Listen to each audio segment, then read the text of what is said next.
magnífico reitor da Universidade de Gregório Semedo, anfitrião deste colóquio,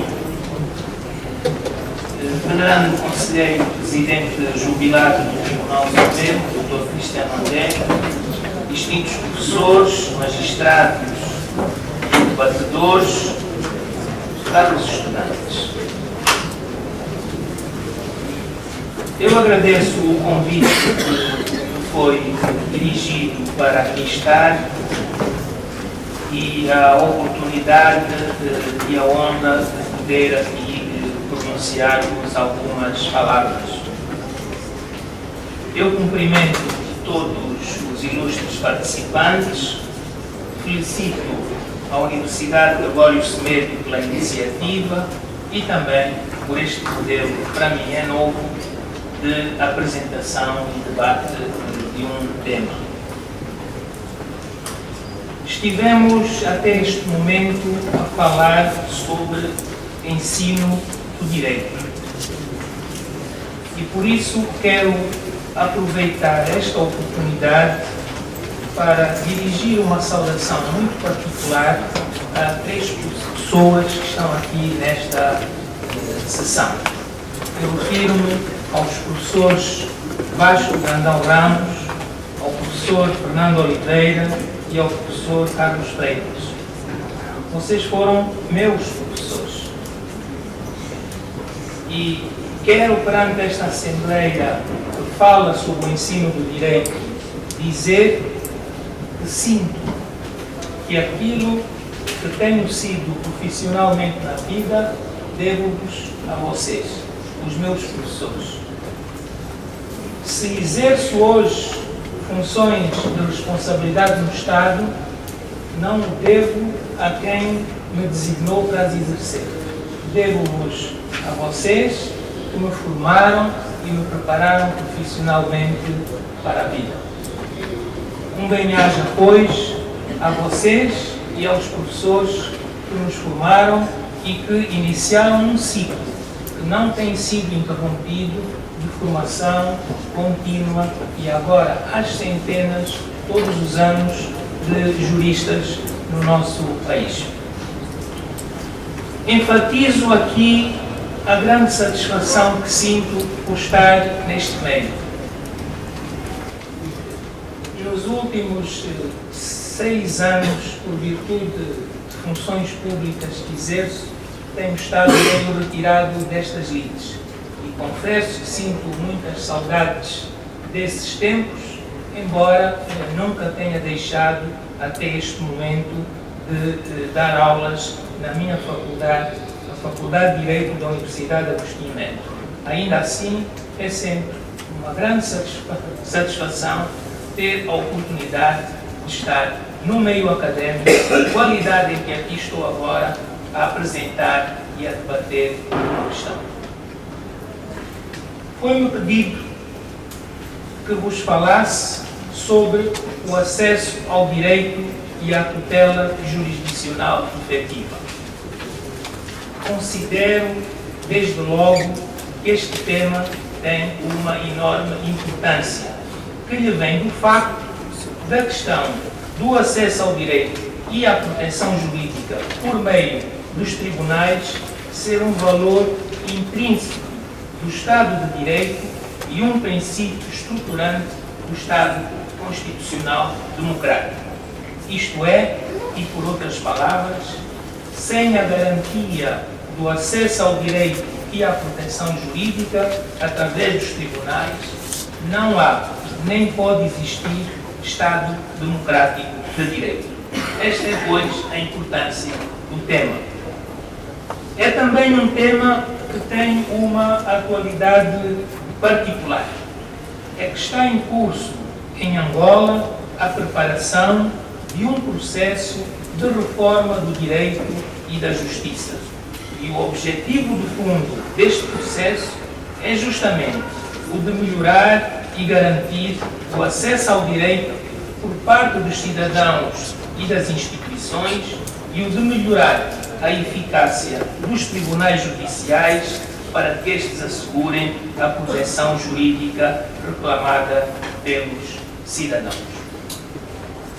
observo que me pareceu curioso, quando recebi o convite, ver relacionar o ensino do direito, referido no lema deste colóquio, com a questão do acesso ao direito e à tutela jurisdicional efetiva. E perguntei-me qual a razão desse lema, qual a relação que existe entre estas duas questões, ensinar o direito e garantir o acesso ao direito e à tutela jurisdicional efetiva, particularmente esta última. E dei-me conta, sem muito esforço de apreciação, que de facto, sem ensino do direito, não pode haver tutela jurisdicional. Porque a tutela jurisdicional faz-se através dos tribunais. E os tribunais funcionam com profissionais de foro, advogados, juízes e procuradores. E estes formam-se nas universidades que ensinam o direito. Dirijo, pois, uma particular felicitação à Universidade de Gregório Semedo por ter, com inteligência, escolhido para este colóquio um lema que foi capaz de unir estas duas questões que aparentemente não parecem ter uma relação direta, mas têm. A minha intervenção, que sobre o lema do colóquio apenas agora vai começar, vou fazê-la em dois planos. Num primeiro momento, vou-me dirigir particularmente aos estudantes que estão nesta plateia.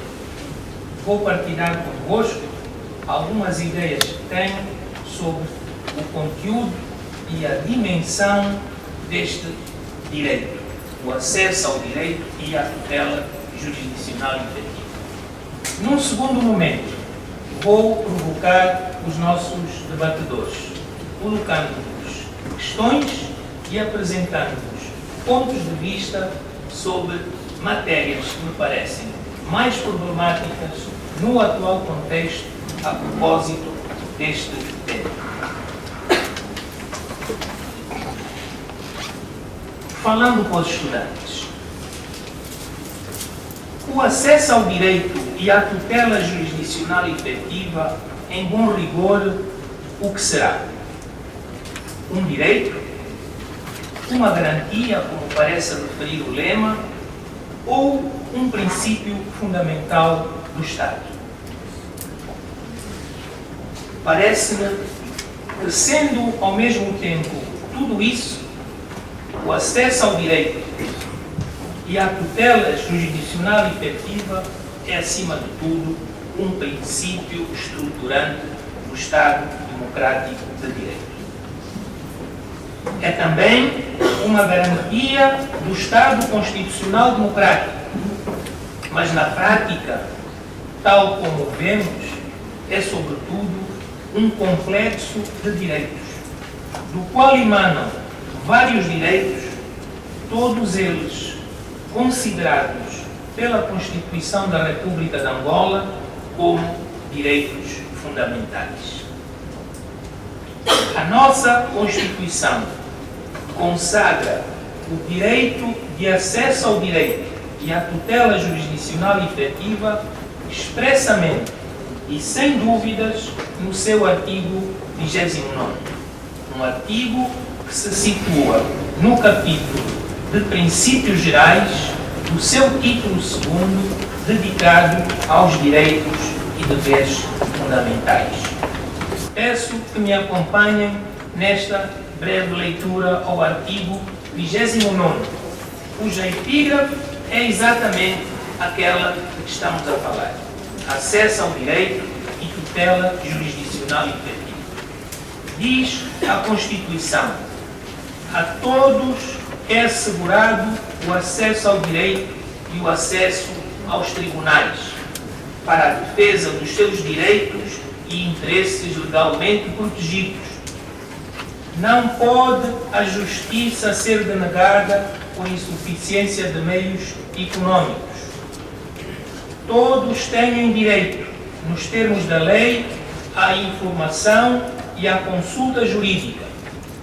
ao patrocínio judiciário e a fazer-se acompanhar por advogado perante qualquer autoridade. Todos têm direito a que uma causa em que intervenham seja objeto de decisão em prazo razoável e mediante processo equitativo. Esta é a nossa Constituição. Vejamos agora, e muito a correr, o conjunto concreto de direitos que estão conexos e em que se desdobra este direito amplo que vem referido na nossa Constituição. Quais são, pois, os direitos essenciais que daqui emanam? São essencialmente três. O primeiro é o direito de acesso ao direito. O segundo é o direito de acesso aos tribunais. E o terceiro é o direito ao patrocínio judicial e à assistência de advogado. Na prática, qual o conteúdo de cada um destes três direitos? Vejamos. O acesso ao direito em si. Ele inclui, como é comumente referido pela doutrina, o chamado direito à informação jurídica, isto é, o direito de se informar e ser informado, os centros de apoio judiciário, o acesso aos diários da República, o conhecimento das decisões públicas, incluindo das decisões dos tribunais, são formas práticas de concretização deste direito. Inclui ainda o direito à consulta jurídica. No conjunto dos três, o mais amplo é, sem sombra de dúvidas, o direito de acesso aos tribunais. Um direito que é comumente referido como direito à proteção jurídica pelos tribunais. Qual o conteúdo prático deste direito? Arrolei aqui um conjunto de 5 matérias para vos esclarecer este ponto. Desde logo, um direito de dimensão subjetiva à ação, isto é, o direito de ir perante um tribunal apresentar uma demanda. Continuando, o direito de, nessa sequência, ver aberto e instruído um processo judicial. O direito à decisão da respectiva causa pelo tribunal, mediante terminante proibição da denegação de justiça. O direito a que seja proferida decisão sobre esse processo em prazo razoável. E o direito à execução da decisão proferida no processo. É comumente referido como integrando o conceito do direito de acesso aos tribunais, o chamado direito a um processo justo e equitativo, que a nossa Constituição igualmente acolhe, o chamado due process, que integra, nomeadamente, o direito a um processo sem discriminação de qualquer parte, o reconhecimento do direito à defesa, o direito ao contraditório, o direito ao recurso e a existência de prazos razoáveis para a prática dos atos judiciais. Finalmente, falando do conteúdo destes direitos, tem-se dito que se integra no chamado direito à assistência de advogado e ao patrocínio judiciário matérias como as seguintes.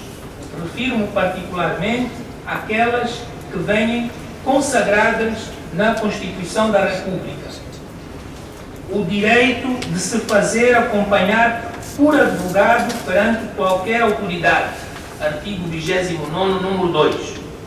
O direito de escolher defensor que acompanhe diligências judiciais e policiais.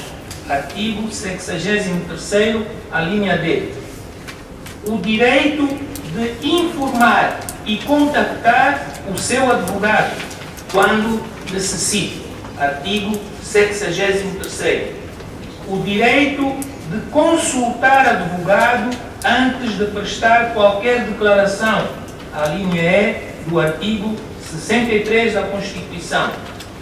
O direito de ficar calado se quiser, isto é, de não prestar declarações assistido por advogado. A linha F do artigo 63 da Constituição. O direito de receber visitas do advogado e de com ele se corresponder, assim como o direito a patrocínio judicial quando não possa pagar um advogado. Número 5 do artigo 67.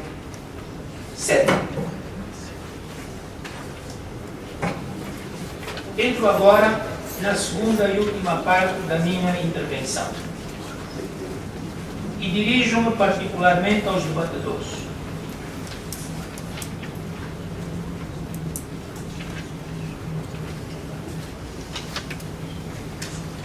O direito de acesso ao direito e à tutela jurisdicional efetiva não significa só, como tenho dito até agora, um direito à informação jurídica, um direito de acesso ao tribunal ou um direito à proteção judiciária. O que é que significa além disso? Parece que ele significa também que essa proteção jurídica tem que ser efetiva. É o chamado princípio da efetividade. A pergunta é, pois, quando é que podemos considerar que a tutela jurisdicional é ou pode ser efetiva?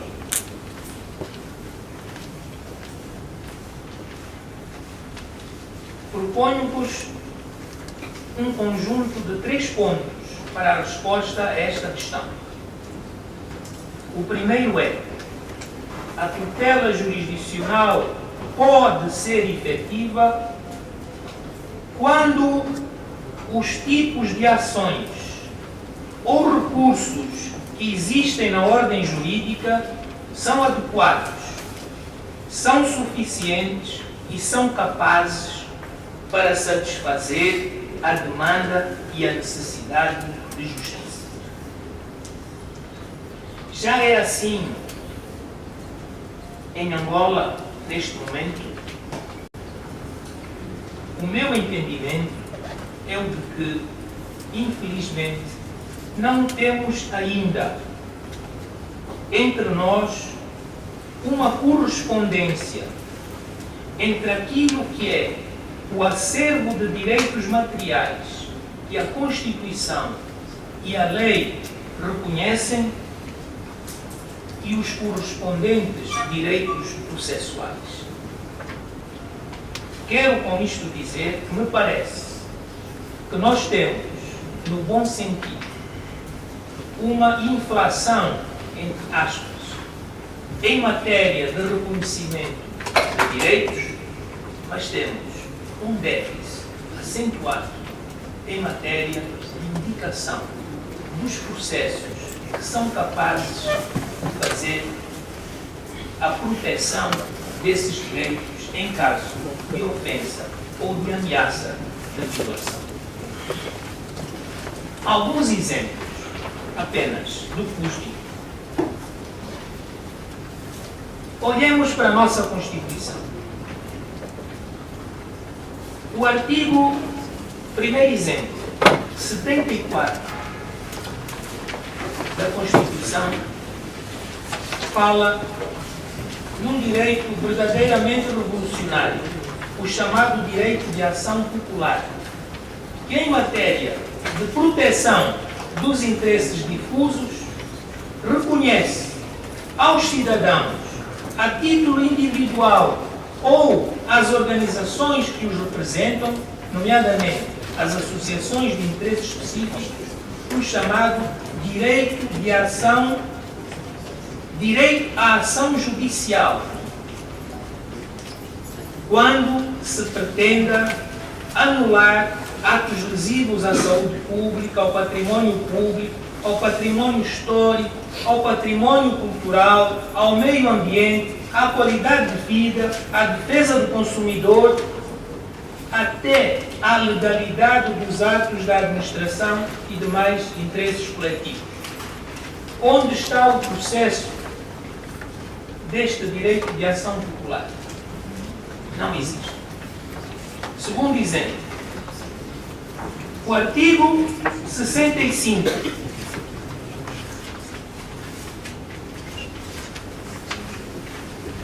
número 6 da nossa Constituição diz que os cidadãos injustamente condenados têm direito à indemnização pelos danos sofridos. Cadê o processo de concretização deste direito que a Constituição reconhece? O artigo 68, número 3, diz que os cidadãos têm direito à providência de habeas corpus. Cadê o processo? O artigo 69 da Constituição diz que os cidadãos têm direito à providência de habeas datas. Cadê o processo?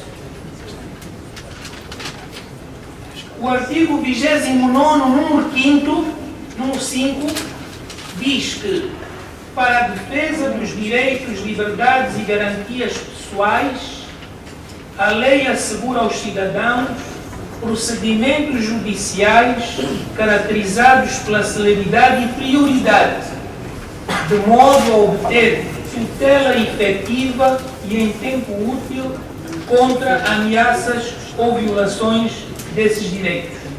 Qual é este processo? São exemplos, ilustres participantes nesta Assembleia, que eu recolho diretamente da Constituição e que vão ao encontro desta percepção que tenho. O legislador constituinte andou bem e foi longe. O legislador ordinário e infraconstitucional está atrasado na instrumentação dos mecanismos processuais necessários à concretização destes direitos fundamentais. É este o déficit de processos a que me referia. Segunda questão. Parece-me que a tutela jurisdicional será efetiva no momento em que a organização judiciária, no seu todo, número de tribunais, a sua organização, número de magistrados, a sua eficácia, os recursos, as condições de trabalho, forem capazes de responder bem e tempestivamente à demanda. Não preciso de inventar palavras para que compreendam que, na minha percepção, nós não atingimos ainda este estágio de desenvolvimento. Os nossos tribunais não são ainda os suficientes. Os nossos juízes não são ainda os suficientes. As condições de trabalho não são ainda as necessárias. Infelizmente, esta é ainda a nossa realidade. A nossa organização judiciária não está ainda afinada para responder a tempo e com eficácia aos desafios da tutela jurisdicional efetiva. É por esta razão que se está a preparar e se vai realizar o processo da reforma do sistema judicial. Uma curiosidade. Ontem, tive a oportunidade de ver o projeto do Orçamento Geral do Estado para 2015. E eu verifiquei que a previsão do Orçamento do Estado para o sistema judicial, no ano de arranque da reforma do sistema judicial, é 0,09% do orçamento. Quer dizer, num ano em que vamos arrancar a reforma, em que temos nós, enquanto Estado, tanto que fazer nesta matéria, o orçamento do setor judicial, eu não estou a referir ao orçamento do Tribunal A, B ou C, no seu conjunto, não chega a 0,5%. Há aqui qualquer coisa que não está, na minha perspectiva, bem. Em terceiro e último lugar, parece-me que a tutela jurisdicional será efetiva quando existir um adequado sistema de recursos que assegure proteção jurídica contra decisões judiciais, particularmente aquelas que sejam lesivas de direitos e interesses protegidos pela Constituição. Segundo aspecto, que tem um pouco a ver com a primeira e com a natureza deste direito. A Constituição remete para a lei a regulação do regime e do conteúdo deste conjunto de direitos. Isto é, estes direitos, consagrados pela Constituição, têm também esta particular natureza. Eles exigem uma intervenção legiferante do Estado.